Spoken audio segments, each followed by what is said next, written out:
Civil service examination के challenge क्या होते हैं कि आपको आंसर अपनी तरफ से सोचने हैं, तभी आप इस एग्जामिनेशन को क्वालिफाई कर पाएंगे। और जो कुछ भी आपने पढ़ा है यदि वो लिक्विड फॉर्म में है तो क्या आपको नहीं लगता कि आप उसे उस प्रश्न के पात्र में, उस पर प्रश्न के बर्तन में ढाल लेंगे, जिस तरह का बर्तन वो है आपकी बात बन जाएगी। आइंस्टीन ने एक बहुत खूबसूरत बात कही थी।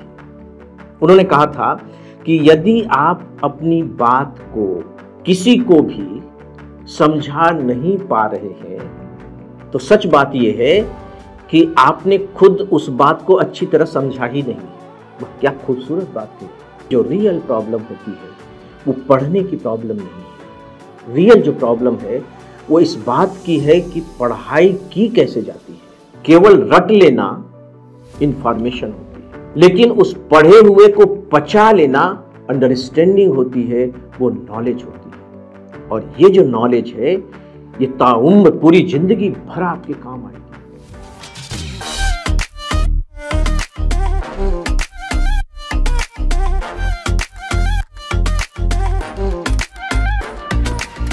फ्रेंड्स, स्टूडेंट आईएएस की तैयारी करते हैं, सालों साल तैयारी करते रहते हैं और सच पूछे तो मेहनत करने में कोई कसर नहीं रखते।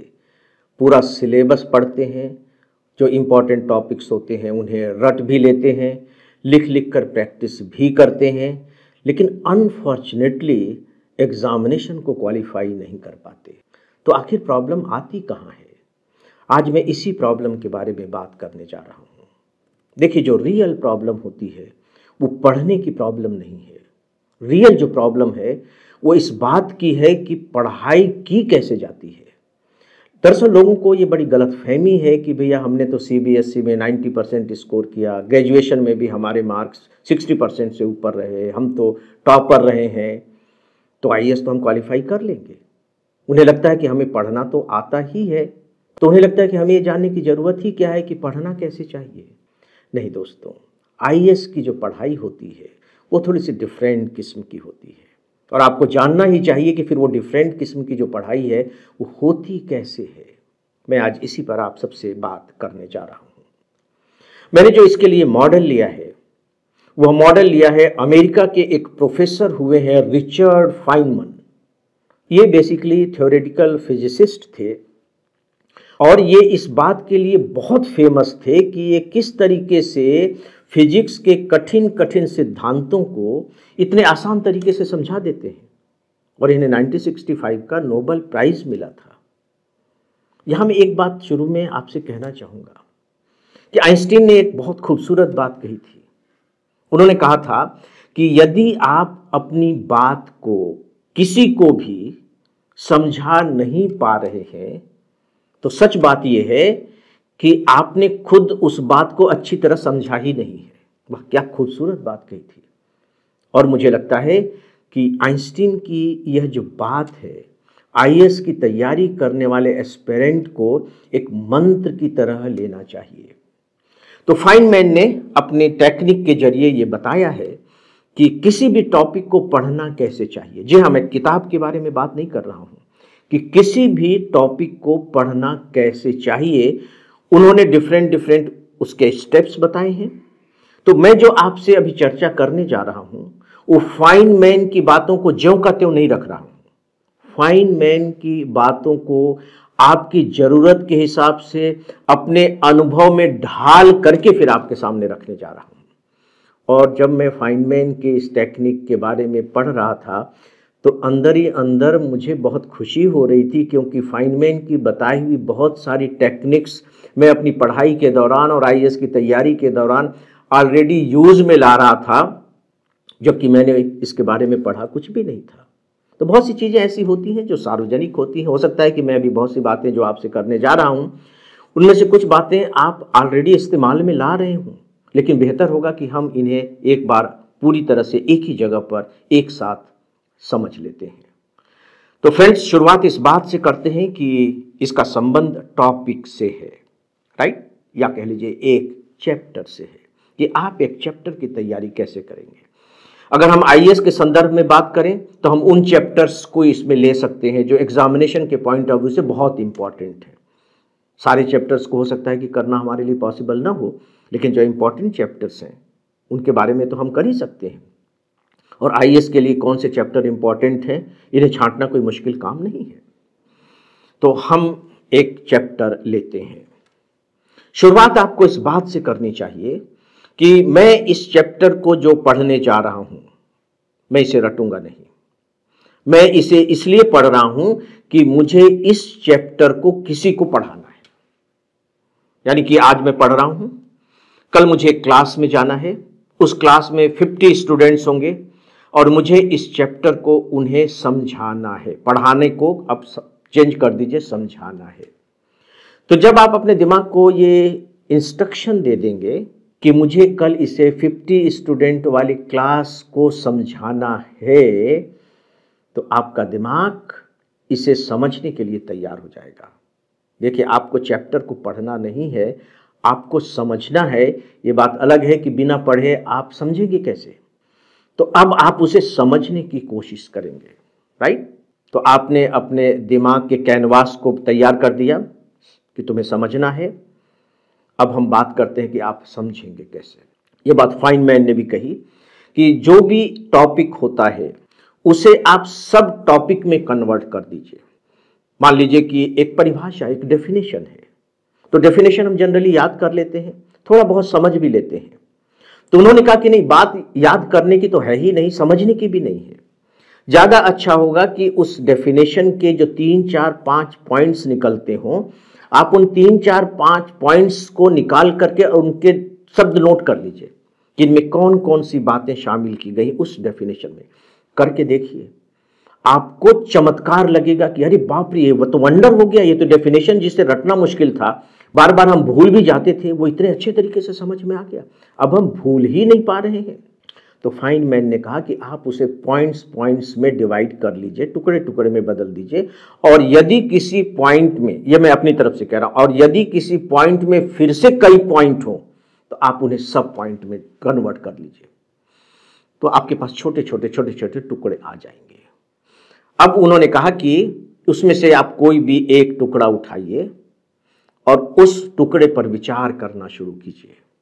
जब आप विचार करेंगे तो कैसे विचार करेंगे? तो जो विचार करने की जो आपकी लैंग्वेज होनी चाहिए वो बहुत ही सरल सी लैंग्वेज होनी चाहिए। सरल शब्दों में उस पर विचार करें। और साथ ही साथ आप अपने दिमाग में इमेजेस भी लेते चले आएं। देखिए, जब हम किसी के बारे में भी विचार करते हैं तो हमारे दिमाग में उसके बारे में चित्र बनने शुरू हो जाते हैं। तो कोशिश कीजिए, ये मैं अपनी तरफ से कह रहा हूं, तो कोशिश कीजिए कि आपकी जो इमेजेस बने वो आपके अपने हों, अपने आसपास के हों। जैसे मान लीजिए कि आप ज्योग्राफी पढ़ रहे हैं, तो क्या आप इमेजेस नहीं बना सकते? आपके आसपास पूरी की ज्योग्राफी फैली हुई है, आपने इतना भ्रमण किया है, वहां से आप इमेजेस ला सकते हैं। आप इस बात पर विश्वास कीजिए कि आप कैसे भी इमेजेस क्रिएट कर सकते हैं। आप करके तो देखिए। और यदि संभव हो सके तो आप अपने दिमाग में मॉडल्स लेकर के आइए। मॉडल्स लेके आइए का क्या अर्थ है? जैसे मान लीजिए कि आप पॉलिटिकल साइंस में संसद के बारे में पढ़ रहे हैं, लोकसभा चुनाव के बारे में पढ़ रहे हैं, या पंचायत चुनाव के बारे में पढ़ रहे हैं। तो बहुत से चुनाव के दौर से तो आप गुजरे हैं, आपने देखे अपनी आंखों के सामने कि चुनाव कैसे होते हैं। आप उसे मॉडल की तरह इस्तेमाल कर सकते हैं। आप इकोनॉमिक्स पढ़ रहे हैं तो बाजार तो आप जाते ही हैं, बाजार के आपके पास अनुभव है, बाजार के बारे में आपने बहुत कुछ सुना भी है। आप बाकायदे उनके मॉडल्स अपने दिमाग में ला सकते हैं। अब मॉडल लाने के बाद आपको काम एक और करना है कि जो कुछ भी आप पढ़ रहे हैं उसे अपने प्रैक्टिकल लाइफ से जोड़ने की कोशिश कीजिए। क्या वो प्रैक्टिकल लाइफ से जुड़ सकती है? हो सकता है कि प्रैक्टिकल लाइफ से न भी जोड़ पाए, कोई बात नहीं। लेकिन अगर आप मॉडल तक पहुंच गए हैं तो मान करके चलिए कि आपने उस टॉपिक को, जो एक ठोस पदार्थ के रूप में था, द्रव पदार्थ में ढाल दिया है। आपने उसे लिक्विड बना दिया है। और ठोस पदार्थ और लिक्विड पदार्थ में जो फर्क होता है, जो विशेषता होती है, वो क्या है कि ठोस पदार्थ तो जैसा है बस वैसा बना रहेगा, लेकिन लिक्विड की विशेषता ऐसी होती है कि उसे आप जिस तरह के भी पात्र में ढालेंगे, बर्तन में ढालेंगे, वो उसी तरह ढल जाएगा। बोतल में डालिए तो बोतल जैसा बन जाएगा, थाली में डाल दीजिए तो थाली जैसा हो जाएगा, डिब्बी में भरना चाहें तो डिब्बी जैसा बन जाएगा। और सिविल सर्विस एग्जामिनेशन के चैलेंज क्या होते हैं कि आपको आंसर अपनी तरफ से सोचने हैं, तभी आप इस एग्जामिनेशन को क्वालिफाई कर पाएंगे। और जो कुछ भी आपने पढ़ा है यदि वो लिक्विड फॉर्म में है तो क्या आपको नहीं लगता कि आप उसे उस प्रश्न के पात्र में, उस पर प्रश्न के बर्तन में ढाल लेंगे, जिस तरह का बर्तन वो है आपकी बात बन जाएगी। एक काम और कीजिए, और वो ये कि जब एक टॉपिक आपकी समझ में आ जाए तो बात यहां खत्म नहीं हुई है, अब आप उसे दूसरों को समझाने की कोशिश कीजिए। अब दूसरा हो सकता है कि आपको न मिले, जरूरी थोड़ी है कि वो मिल ही जाए। ठीक है कि यदि आपके पास डिस्कशन करने वाले फ्रेंड्स हैं तो आप उनसे बातचीत कर सकते हैं, तो उससे बात बन जाएगी काफ़ी कुछ। लेकिन यदि नहीं भी है तो कोई बात नहीं, आप इमेजिन कीजिए कि आप इसे किसी को समझा रहे हैं, आप कर सकते हैं ऐसा। मेरी ये बातें थोड़ी सी उटपटांग सी लग रही होंगी कि ऐसा कैसे किया जा सकता है, लेकिन आप प्रैक्टिस करके देखें। शुरू में कुछ दिक्कतें आएंगी लेकिन बाद में आप कर लेंगे। आप इमेजिन कर लीजिए आप अपने कमरे में बैठे हैं और उसमें कुछ स्टूडेंट सामने बैठे हैं आपके, और आप उन्हें समझाइए और कोशिश कीजिए कि बोल बोल कर समझाइए, धीरे धीरे बोल बोल कर समझाइए, इमोशनल तरीके से समझाइए, मानो कि आप क्लास में उन्हें समझा ही रहे हैं। दोस्तों, यदि आपने इस तरीके से तैयारी कर ली तो मैं आपको बता नहीं सकता कि आपकी तैयारी कितनी ठोस होगी। फिर विश्वास कीजिए कि आपको सिविल सर्विस क्वालिफाई करने से कोई रोक ही नहीं सकता। और दूसरी जो सबसे बड़ी बात होगी वो ये होगी कि ये जो ज्ञान है, जो आपने नॉलेज जो गेन किया है, जी हाँ, केवल रट लेना इंफॉर्मेशन होती है, लेकिन उस पढ़े हुए को पचा लेना अंडरस्टैंडिंग होती है, वो नॉलेज होती है। और ये जो नॉलेज है ये ताउम्र पूरी जिंदगी भर आपके काम आएगी। आपकी जो पर्सनालिटी है वो इतनी ठोस बनेगी, इतनी वजनदार बनेगी कि आप कल्पना नहीं कर सकते। आप जिस ग्रुप में भी जाएंगे, थोड़ी सी भी आप बात करेंगे तो आपकी बातों का वजन अलग होगा, आपकी बातों में चमक अलग होगी, और इसका प्रभाव आपको सिविल सर्विस एग्जामिनेशन के इंटरव्यू में देखने को मिलेगा।